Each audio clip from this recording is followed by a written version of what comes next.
Bom dia, irmãos. Nós fazemos sempre uma reflexão no Dia dos Pais e hoje suspendemos as atividades do ensino, a pedido do Rodrigo, para fazer uma homenagem aos pais. E eu lembro de uma situação de uma diretora de uma escola que recriminava demais a ausência de um pai. Sempre em reunião dos pais, todas as crianças tinha a presença dos pais, menos uma daquelas crianças. E ela recriminava o pai porque ele não tinha tempo, ele trabalhava demais, ele trabalhava à noite e quando ele chegava, a criança já estava dormindo. Quando a criança ia para a escola, ele que estava dormindo, e era muito difícil ele se fazer presente nas reuniões dos pais. E aí, numa das reuniões de conselho de classe, de reunião dos pais, os professores deram oportunidade dos pais falar. E aquele pai teve a oportunidade de falar como era o relacionamento dele. Como ele chegava muito tarde e o filho estava a dormir e quase ele não tinha acesso, ele, toda madrugada que ele chegava em casa, que o filho estava dormindo, ele ia lá, ele beijava o filho, ele orava pelo filho e ele dava um nozinho no lençol do filho, toda noite. O filho acordava e olhava aquele nó e sabia que o pai havia passado por ali e tinha o beijado. Todo dia ele via aquele nó. E quando ele contou isso, a diretora lembrou de que de todas as crianças, aquele garoto que o pai o pai quase nunca ia na reunião dos professores, era uma das melhores crianças daquela escola. Ela era afetuosa, ela era carinhosa, ela era bem resolvida, porque de alguma forma o pai descobriu como ele podia se fazer presente na vida do filho.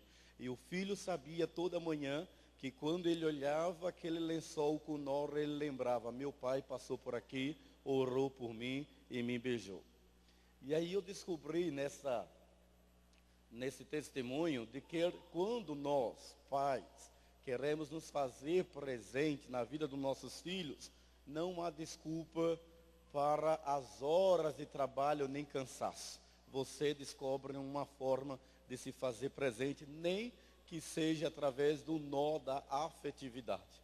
Então aquela criança sabia que o seu pai estava presente, porque todas as manhãs ele olhava para o lençol e via o nó da preocupação, o nó do amor.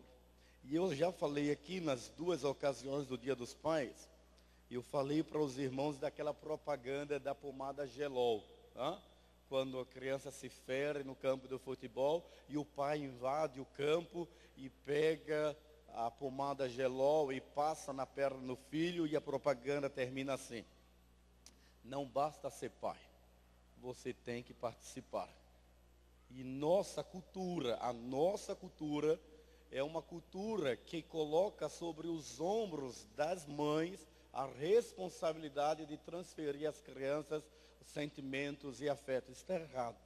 Nós precisamos participar. E aí quando você participa, você tem uma recompensa maior. E essa recompensa é a gratidão dos filhos por saber que o pai se faz presente na sua vida.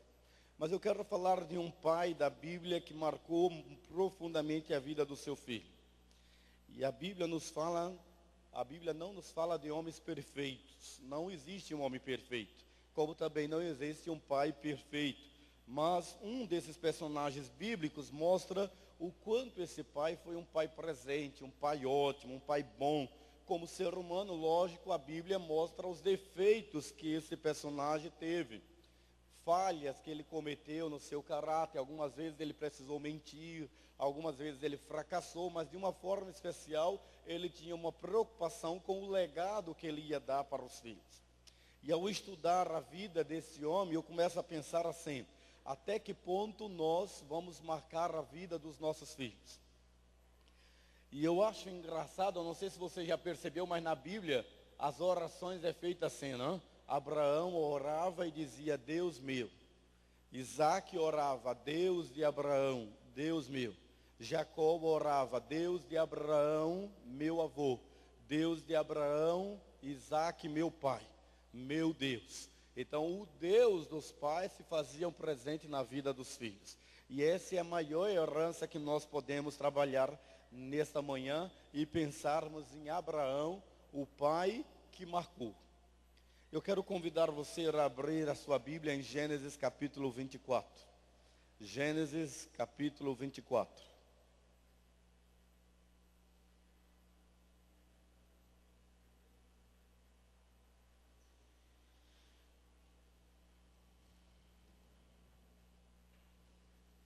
Gênesis 24.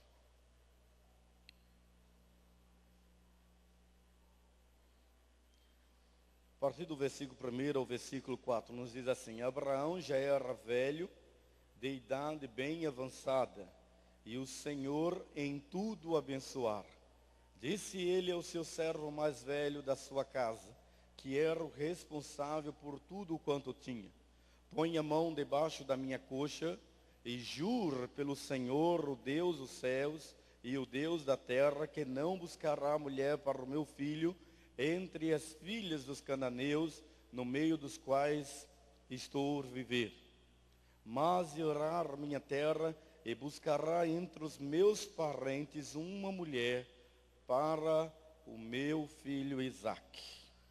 Versículo 5 diz: o servo lhe perguntou: e se a mulher não quiser vir comigo a esta terra, devo então levar teu filho de volta à terra de onde vieste? Versículo 6. Cuidado, disse Abraão, não deixe o meu filho voltar para lá.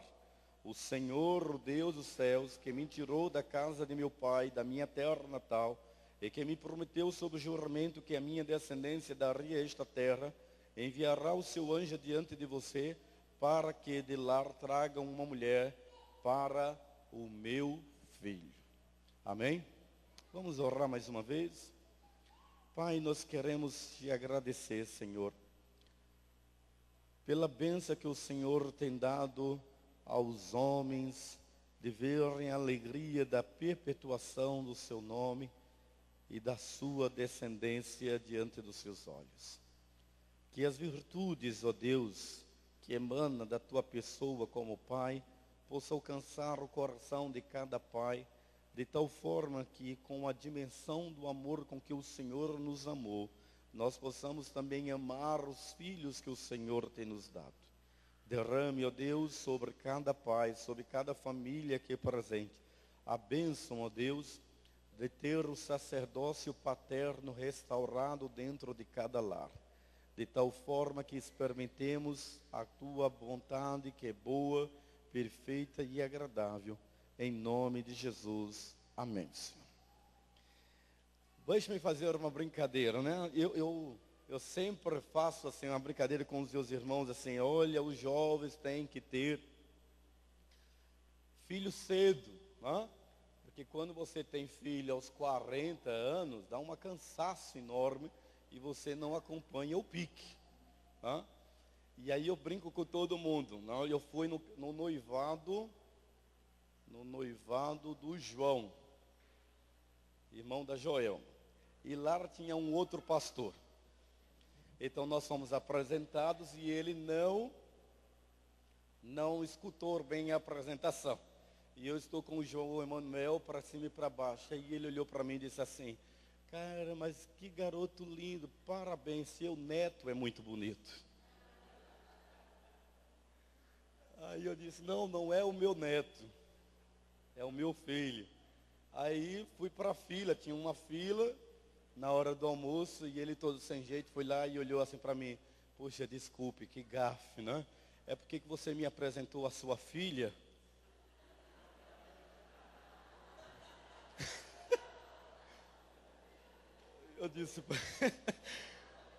Eu disse para ele: não é minha filha, é a minha esposa. Eu sei que o homem não ficou para o almoço, viu? Ele deu um jeito, desapareceu. Então temos que ter filhos cedo, né? Porque senão nos confundem com avós em vez de pais. E na prática é uma canseira que é bom, mas você se esforça em dobro se você tivesse tido o filho mais cedo. Agora, meu consolo é que Abraão também não foi um pai cedo. Ele já estava com mais de 40 anos, já estava avançado de idade quando ele foi pai, mas foi um pai que marcou profundamente a vida do seu filho. E algumas características eu quero pensar com você assim, quais os passos que tornaram Abraão um pai, como ele foi, a ponto da Bíblia registrar cada passo que ele dera em favor de marcar a vida do seu filho e não apenas ser o pai biológico. Por isso, Abraão traz-nos algumas lições fantásticas. Uma delas é o que nós lemos. Abraão, ele criou Isaac nos caminhos do Senhor desde o seu nascimento. Se você for abrir em Gênesis 21, versículo 4, o texto, versículo 4, nos diz que no 8º dia, Abraão teve o cuidado de fazer valer na vida de Isaac aquilo que a Bíblia ordenar, consagrá-lo, apresentá-lo ao Senhor. Eu sei que todos nós temos uma preocupação muito grande. Ontem eu estava compartilhando com alguns irmãos, dizendo assim, olha, eu acho que a gente tem que ter uma família grande, uma família abençoada. Um dia anterior eu tinha falado com o Cleves no carro para Paraíso, a gente falando sobre isso, olha, e aí ele me falou do sogro e da sogra dele, era um ato de fé. E eu penso assim, nós invertemos, não é? Nós queremos dar aos nossos filhos uma resposta social e não uma resposta espiritual. Nós queremos dar aos filhos assim, diminuímos a quantidade de filhos. Eu não estou fazendo apologia para você gerar mais filhos, mas a nossa preocupação hoje é que os nossos filhos estejam no patamar estabelecido pela sociedade, que ele tenha condições de estudar na melhor escola, que ele vista com as melhores marcas, que ele tenha um estudo de primeira qualidade, que ele tenha comida de primeira qualidade, que são preocupações pertinentes. Mas nós não podemos inverter de maneira nenhuma aquilo que é realmente essencial para a formação do caráter dos nossos filhos. Você pode dar uma boa escola, você pode dar boas roupas, você pode dar um conforto social que a sociedade estabelece, mas você corre o risco de perder o seu filho para a sociedade por conta dele entender de que viver bem é viver bem sucedido materialmente. Eu sei que nós precisamos nos preocupar com tudo isso, com o direcionamento dos nossos filhos, mas o que Abraão sabia é que o seu filho precisava conhecer o Deus que o arrancou da idolatria. Abraão sabia que o seu filho precisava ouvir da sua própria boca as experiências que o seu pai tinha com o seu Deus. Abraão sabia que o seu filho precisava saber que o seu Deus estava acima da religião, de que o seu Deus estava acima de toda religiosidade, que o seu Deus era presente na sua mente, no seu coração, na sua alma e no seu diálogo com a sua esposa Sara. Por isso Abraão, ele não se descuidou de uma vida de oração, de amar a Deus e de obedecê-lo. E ele cooperou para que essa transmissão oral e informal fosse a educação na formação do caráter e da personalidade do seu filho. Quantos filhos nossos pais, que você já viu que tinha tudo do bom e do melhor, se envolveu nas drogas? Quantas meninas teve tudo do bom e do melhor e fugiu de casa?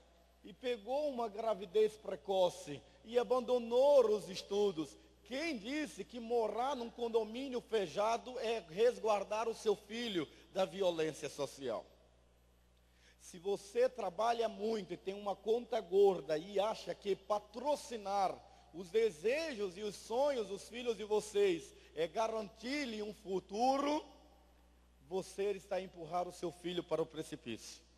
Abraão fez diferente.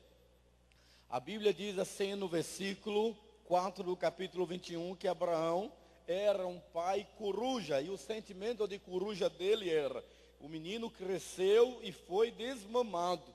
E no dia que o menino foi desmamado, Abraão deu uma grande festa.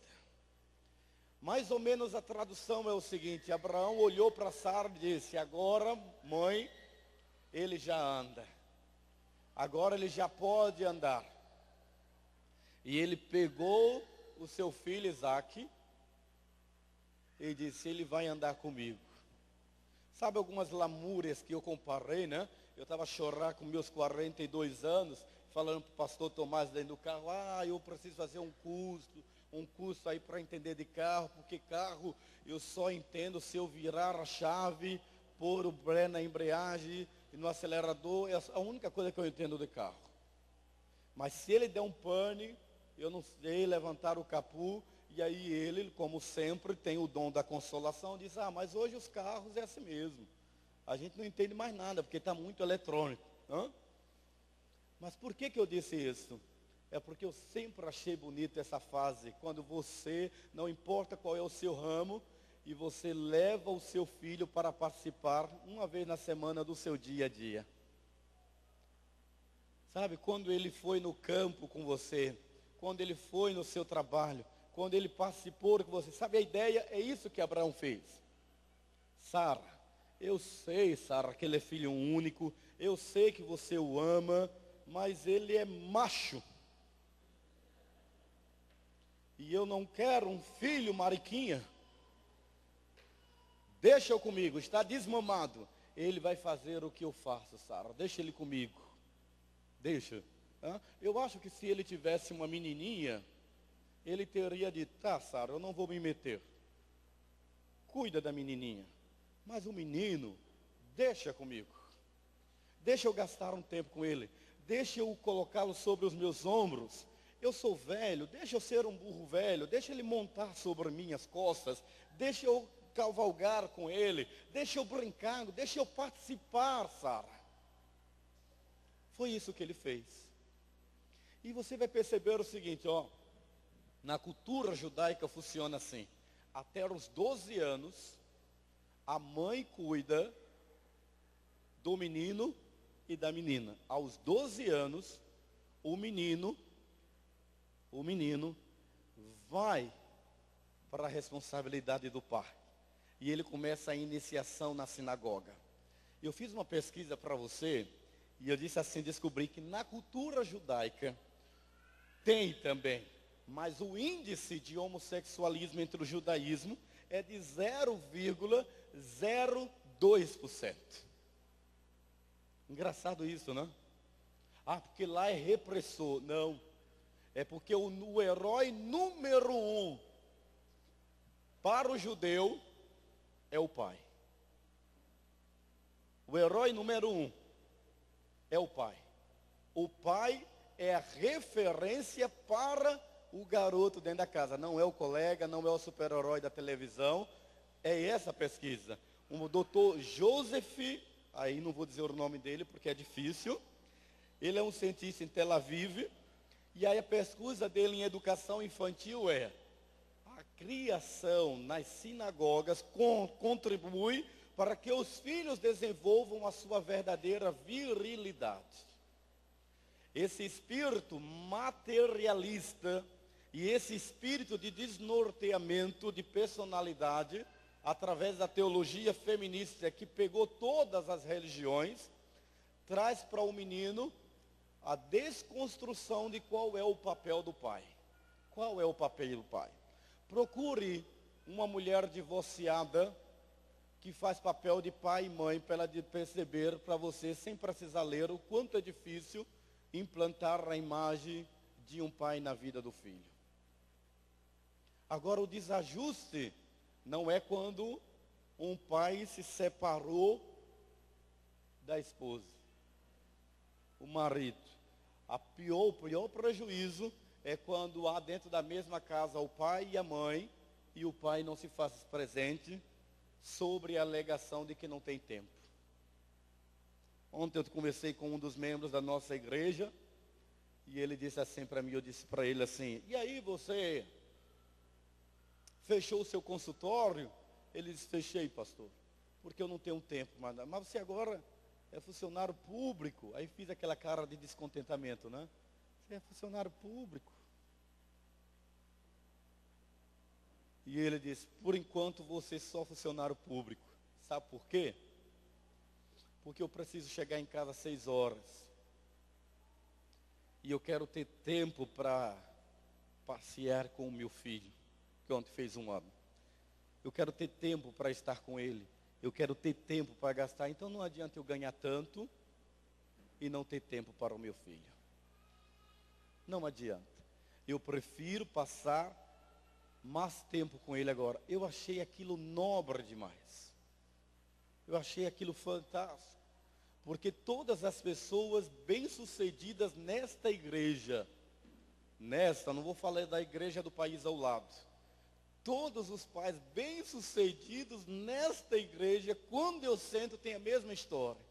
Abdicaram de alguma coisa, de retorno financeiro bom, para passar mais tempo com o seu filho.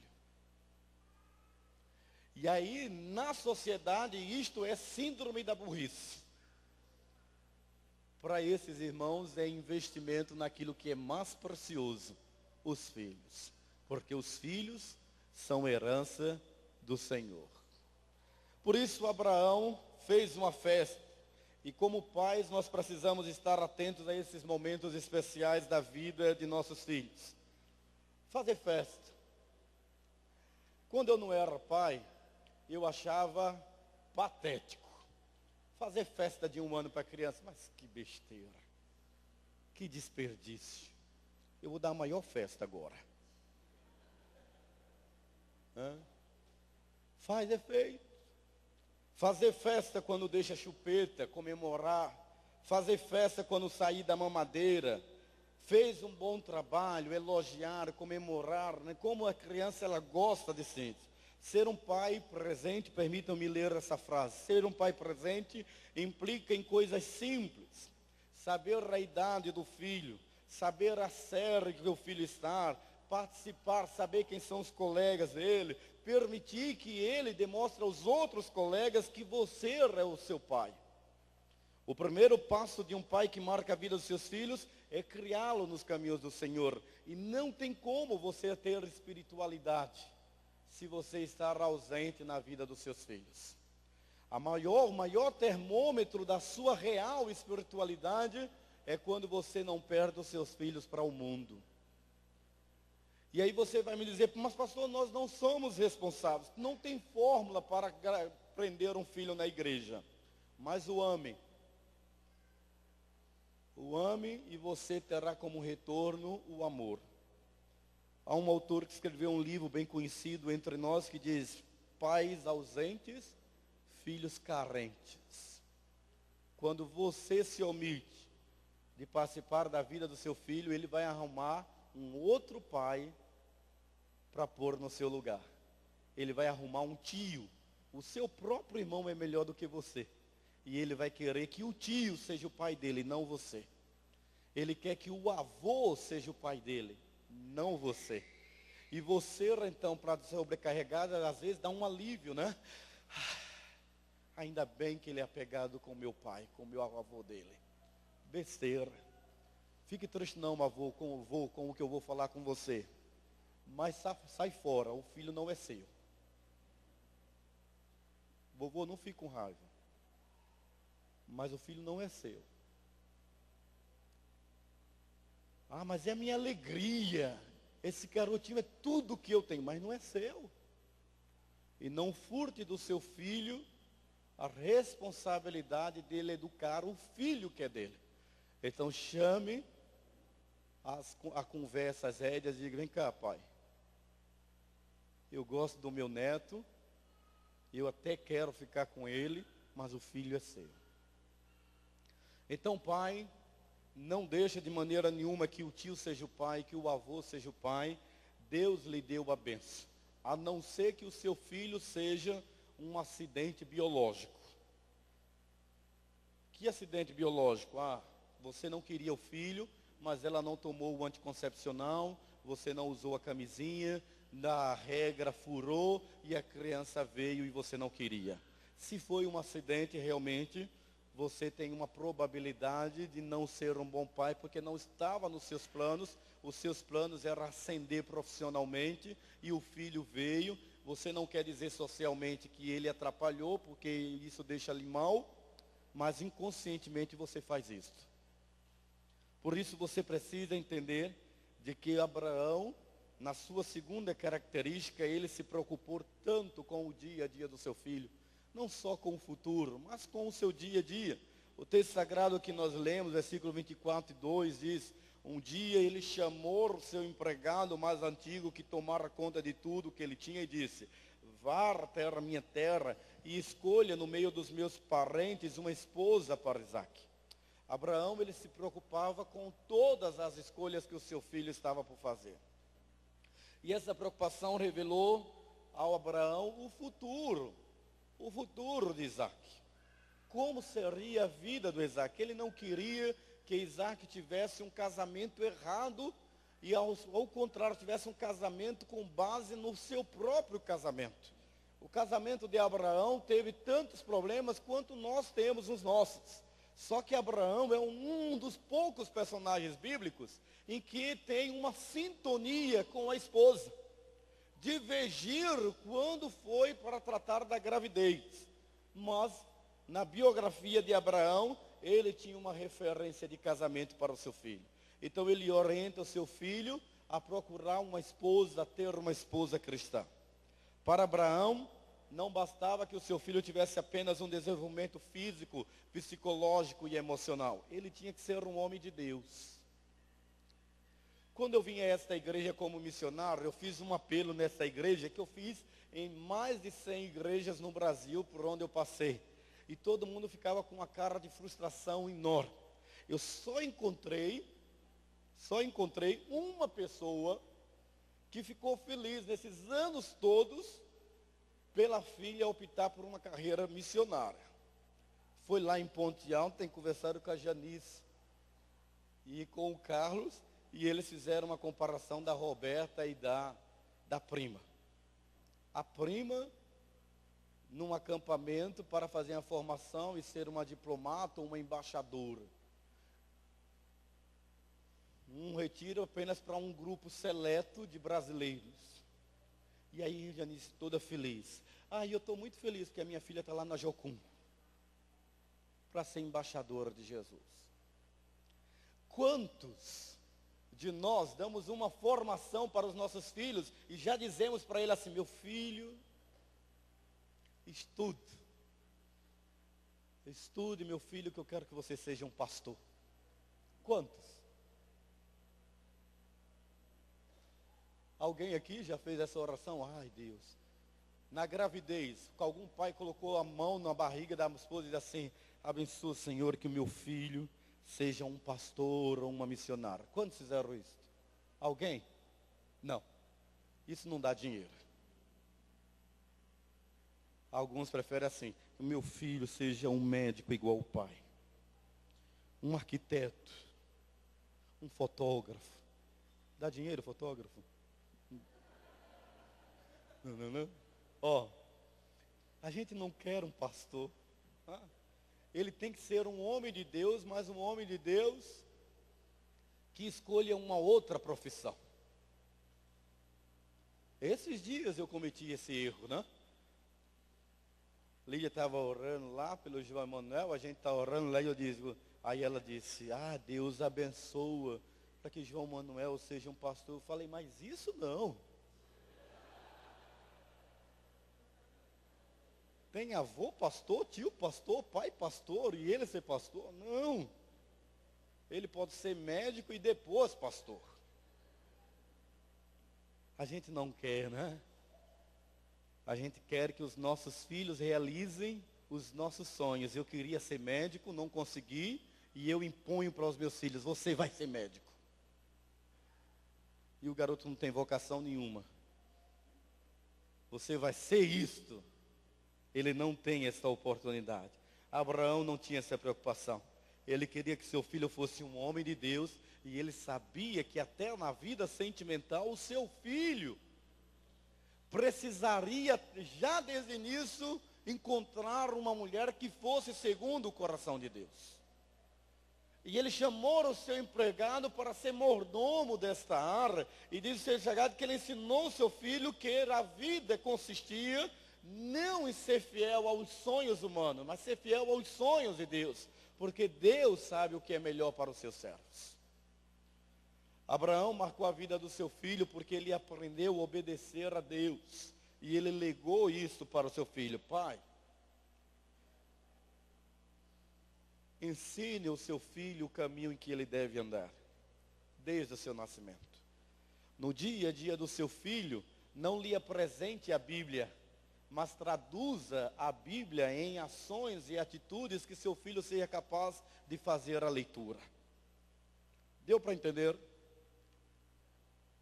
Não adianta nós abrirmos as nossas Bíblias para ensinar a Bíblia aos nossos filhos, se nós não traduzirmos em algo que ele possa entender. As professoras de plantão e as pedagogas saberiam dizer isso melhor do que eu, que os nossos filhos, até o ciclo do entendimento que vai até os 11 anos, eles não absorvem informações que não sejam correlatas às nossas ações e atitudes. Ele só responde quando nós entendemos isto. Meu pai era um homem que fumava compulsivamente. Hoje ele não fuma mais. E ele proibiu todos nós de fumarmos. Todos. Um dia, meu pai saiu e esqueceu a carteira de cigarro em casa. E nós fumamos, que foi uma beleza. Os 5. Foi a carteira. Era o nome do cigarro, um cigarro de pobre, Hollywood, lembra deles? Os fumantes. Fumamos. Fumamos tanto. Sabe que meu irmão, eu não conseguia aprender, mas meu irmão tragou bem. Ele foi e soltou. Quando eu puxei, tá mais. E quando meu pai voltou, todos nós levamos aquela coça, aquela surra. Por medo da surra, nós não fumamos. Mas meu irmão, quando saiu de casa aos 19 anos, ele passou a fumar. E fuma hoje 3 maços de cigarro por dia. E meu pai, na última vez que eu estive lá, eu disse, eu não sei com quem esse camarada aprendeu a fumar. Eu ensinei tanto. Ele proibia-nos de fumar, mas ele fumava. As suas palavras não eram coerentes com as suas ações. A Bíblia, preste bem atenção, pai, a Bíblia só funciona se ela estiver coerente com as suas ações, senão ela não funciona. Ela não tem esse poder mágico. E o filho traduz sobre isso, traduz dentro de casa a coerência. O último passo para nós finalizarmos é que, apesar de amar Isaac de todo o seu coração, Abraão não deixava que o amor pelo seu filho fosse acima do amor que ele tinha por Deus. Lemos em Gênesis 2 duas passagens interessantes. Versículo 12 do capítulo 22, ele disse, então Deus disse, pegue agora Isaac, o seu filho, o seu único filho, a quem você tanto ama, e vá à terra de Moriá, ali na montanha eu vou lhe mostrar o que deves fazer. Queime o seu filho a mim como sacrifício. O anjo disse, versículo 12, não machuque o menino, nem lhe faça nenhum mal.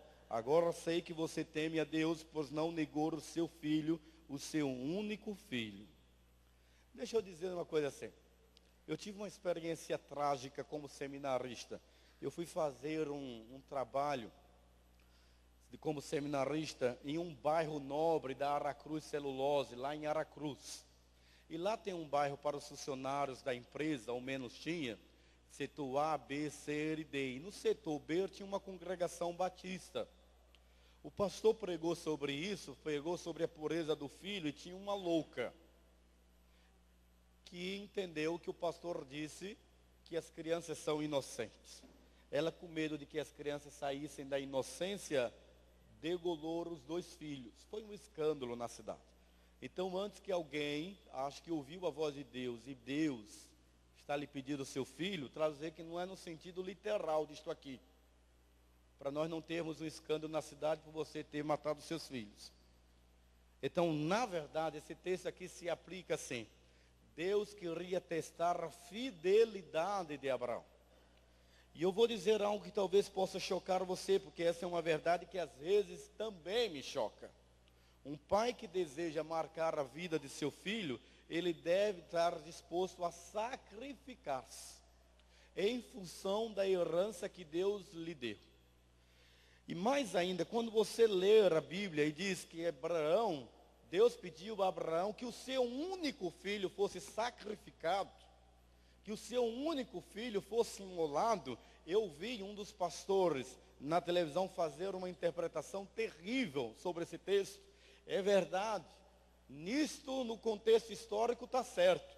Todas as culturas ao redor tinham o hábito de sacrificar o seu filho. Todas as culturas. E Abraão vinha desta cultura de sacrificar os seus filhos no altar. Mas nesse contexto, Abraão agora estava a ser orientado por Deus e era o seu único filho, filho da sua velhice, sem defeito algum, porque as crianças que eram imoladas geralmente eram crianças com defeitos.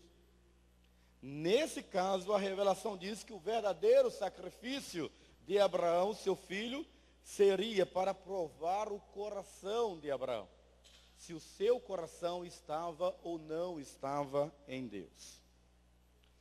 Vou traduzir isso de uma forma clara. Eu gosto de brincar com a profissão ainda no topo da preferência, né? Que é a área médica. Antes era engenharia, uma época foi direito, agora é a área da medicina. Você já pensou se você tem um único filho e ele tem uma carreira brilhante pela frente e de repente ele diz assim: pai, mãe, eu fui para o treinamento radical. Então, deixa eu traduzir assim. Vou pegar o filho dos Smith, a filha dos Smith, não? Começou, foi fazer um projeto. Qual é a esperança que a gente tem para a Verônica? Que ela volte, que ela reabra a sua faculdade e volte a fazer uma carreira e case e tenha filhos e os pais, os irmãos vejam. Mas já pensou se ela volta e chega para a Valéria e para o Ronaldo e diz assim: eu descobri que o meu chamado é ser missionário e Deus colocou em mim trabalhar com as vítimas da Farc. Eu quero ir para a Colômbia. Você tem que ter um coração nobre. Você tem que ter um coração em Deus para fazer isso. Para entender que o seu filho vai optar, é uma loucura, né? Ele deixar uma carreira de direito, ele deixar uma carreira de engenharia, uma carreira de medicina, para dizer para você assim, ó, eu quero que o meu filho sirva a Deus. Se é a vontade de Deus, que assim o seja. Eu quero concluir essa nossa reflexão da manhã dizendo assim: pai, nossos filhos não são nossos. Eles são herança do Senhor. Nós não somos donos dos nossos filhos. Por isso nós não podemos manipulá-los. Deus nos deu a bênção de tê-los. Deus nos dá o privilégio de criá-los no caminho do Senhor. E a nossa maior realização é de vê-los com as marcas, não da sociedade, mas as marcas do Deus que nós cremos, dirigindo os seus passos, os seus sentimentos e as suas ações. Oséias, capítulo 11, versículo 1, diz assim: Deus fala a respeito do seu povo Israel e ele diz: quando Israel era criança, eu já o amava. E embora esse texto está mostrando Deus como pai de Israel, mostra que pai como Abraão, que criou Isaac nos caminhos do Senhor, desde o seu nascimento, essa preocupação o acompanhou até o momento em que ele criou a sua própria família. E apesar de amar Isaac de todo o coração, ele provou amar a Deus ainda mais, quando não esqueceu na sua mente de que um dia, todos nós que decidimos ser pais, prestaremos a Deus da educação que demos aos nossos filhos. E esta é uma grande realidade. Então, alguma coisa eu quero deixar para marcar a vida de vocês na reflexão desta manhã. E uma delas é: ser pai não pode ser apenas uma atitude de querer ser pai. Tem que ser um compromisso com Deus. Deu para entender isso? Se você quer ser pai só por ser pai, desista, porque você não pode brincar com a vida que vem ao mundo. Se você não tem condições de dar tempo nesta vocação de ser pai, curta. Vou falar para os solteiros, ou os que não têm filhos ainda. Curta a vida. Eu tenho um casal de amigos, eu quero terminar com isso, que ele diz assim: eu acho lindo ser pai. Eles brincaram tanto com João Emanuel em Águas de Lindóia. Mas os dois, convictos na mesa, disseram assim: mas nós não queremos ser pais. Não quer ser pai? Não, não. Há uma pressão toda da sociedade para a gente ter filho, mas nós não queremos. Nós queremos viajar, nós queremos curtir a nossa vida, nós queremos aproveitar o máximo que temos da companhia um do outro. E quando um partir, o outro vamos prestar serviço voluntário a creches, a asilos, mas não vamos ter filhos só porque a sociedade quer tem, ou porque as pessoas fazem cara de horror, né? Como que absurdo, não quer ter filho. Filho é uma dádiva de Deus, que é assim que a gente faz mesmo. E às vezes a pessoa não tem espírito da maternidade, não tem espírito da paternidade. E a gente quer. É a melhor coisa do mundo. Os nossos filhos precisam de pais presentes. E pai é uma vocação. Se você não tem tempo para amar, então não os tenha. Não os tenha. Que não é nenhum pecado. Não é nenhuma ordenância sumária e universal. Não é. E os que não têm filhos, ou os solteiros, não caiam na cilada de investida, porque é sempre assim, ó.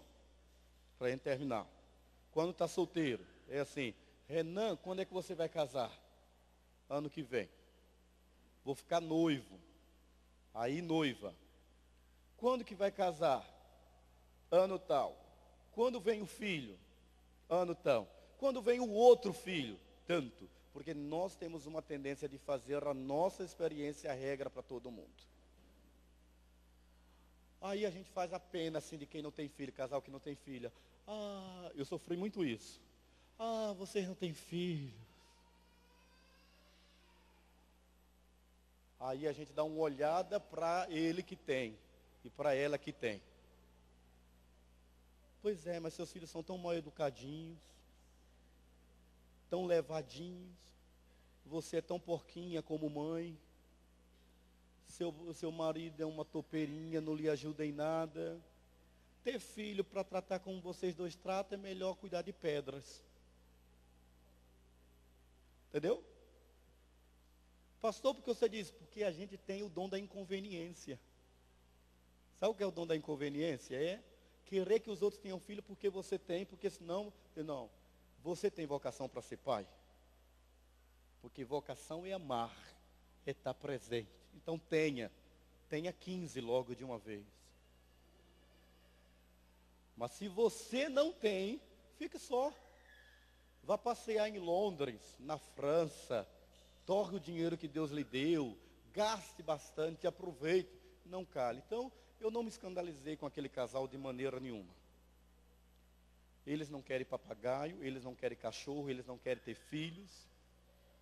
Eles querem e são felizes do jeito que são. Muito.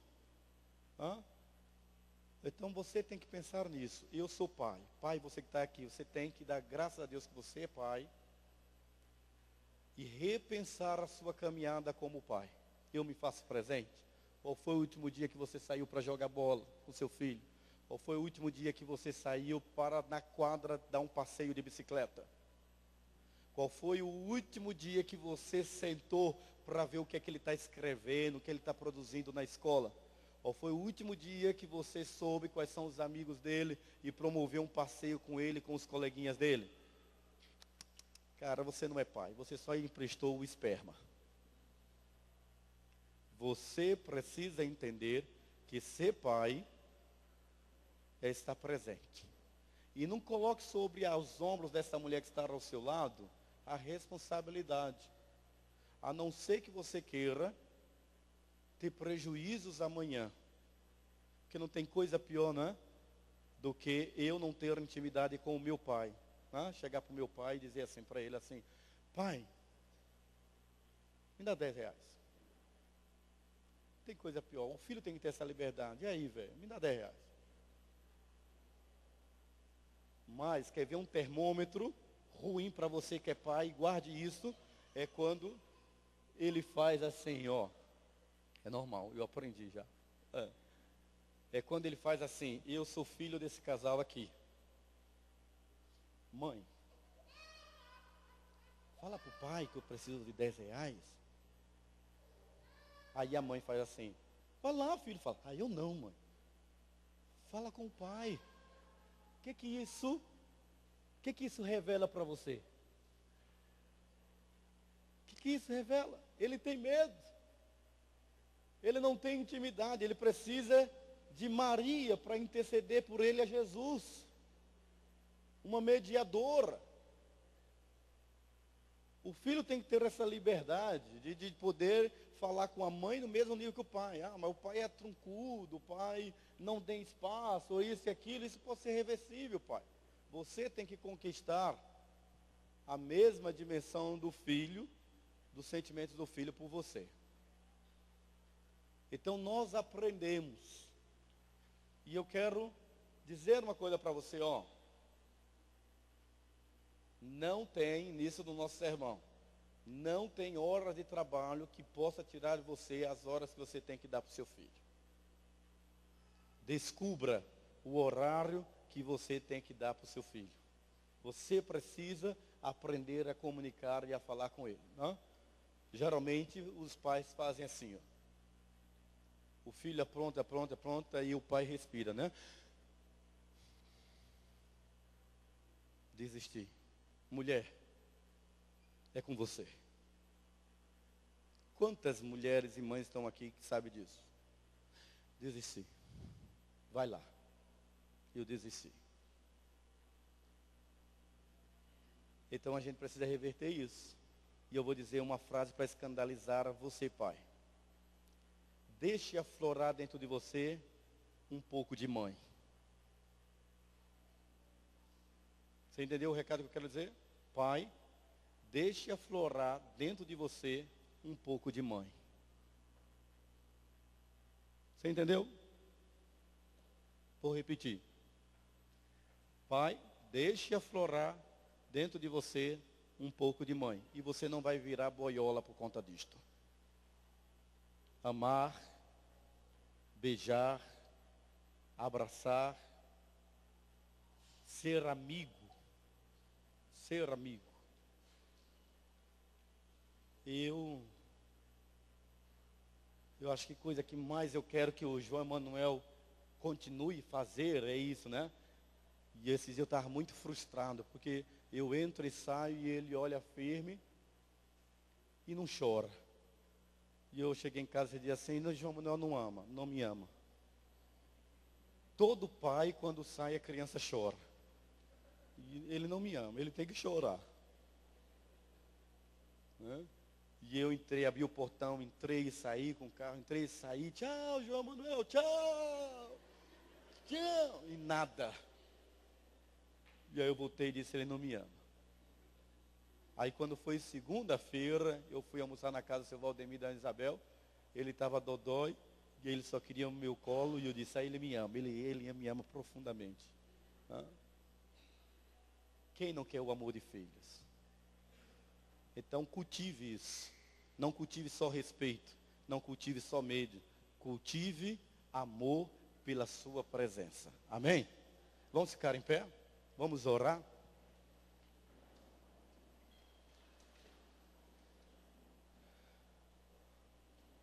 Eu queria cantar a música de Fábio Júnior, Pai, mas disseram que eu não posso, porque essa é uma igreja, não é um auditório. Então eu não posso cantar a música do Fábio Júnior, Pai Herói. Lembra dela? Pai! Então, mas não vou cantar, não pode. Então, mas você, pai, tem que ser um herói. Né? E eu quero orar pela sua vida, para que você seja o pai, e não um pai. Pai eterno, Senhor nosso, obrigado por cada homem aqui presente, por cada pai. Que a semelhança de Abraão, ó Senhor, nós possamos olhar os nossos filhos como herança do Senhor. Que não possamos esquecer o privilégio que o Senhor nos deu de tomarmos em nossos braços um pequenino e implantar nele as marcas da nossa personalidade, as marcas do nosso caráter. E assim como Abraão era um homem que foi chamado amigo de Deus, esta amizade alcançou o seu filho, a nossa amizade com o Senhor Deus possa trazer bênçãos e bênçãos sobre a vida dos filhos que tu nos destes. Sabemos que não somos pais perfeitos, mas queremos acertar. E sabemos que para acertar nós precisamos ter como alvo, como foco, o Senhor em primeiro lugar nas nossas vidas. Ter, ó Deus, o direcionamento do Senhor para implantar nos nossos filhos os princípios que nortearão o seu dia a dia e o seu futuro. E não esquecermos, ó Deus, que nós devemos amar o Senhor acima dos nossos filhos, para que eles possam entender de que tudo que somos, somos porque tememos ao Senhor, que é o princípio de toda sabedoria, ó Pai. Que cada pai aqui presente receba do Senhor, ó Deus, a manifestação da tua graça e a alegria de saber de que são instrumentos do Senhor para gerar uma descendência que teme e reconhece o Senhor como Deus. Ó Pai, obrigado por esta manhã, por nós repensarmos a caminhada dos pais e por entendermos a caminhada dentro do nosso lar, na reprodução de uma fé que faz sentido na vida de cristãos como somos. Obrigado, ó Deus, por tudo, e em tudo te damos graças no nome de Jesus. Amém.